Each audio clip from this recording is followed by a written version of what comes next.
রাজ্য পুলিশ কর্তার মৃত্যু নিয়ে ইঙ্গিতপূর্ণ মন্তব্য করতে দেখা গেল কংগ্রেস বিধায়ক সুদীপ রায় বর্মনকে। বললেন, উনি কি আত্মঘাতী হয়েছেন না খুন? রহস্য উস্কে দিয়ে প্রশ্নবাণ ছুড়ে দিয়েছেন কংগ্রেস বিধায়ক সুদীপ রায় বর্মন। এই নিয়ে একটা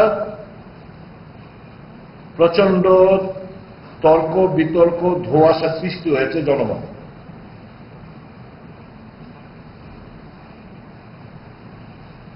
সুরত হাল মানে এট এ গ্লান্স যখন ডিকেজকে আমরা দেখেছি মর্গে, ডিটেলস তো অবশ্যই পোস্টমর্টম রিপোর্টে আসবে। আমাদের মনে হয়েছে, আশিস আমাকে বলছিল ডিজিপি সাহেব ফাঁসির যে যদি ফাঁসি হয়ে থাকতো তাহলে তো মুখের আকৃতি বিকৃত হতো।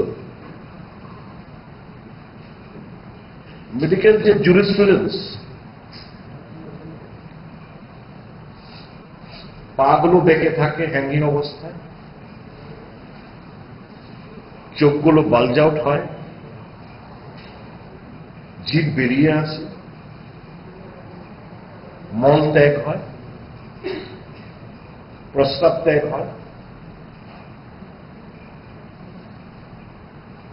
আমরা যখন মর্গে গিয়ে দেখলাম, আমাদের মনে হয়েছে যে ডাইরেক্টর জেনারেল অফ পুলিশ গভীর নিদ্রায় আছে।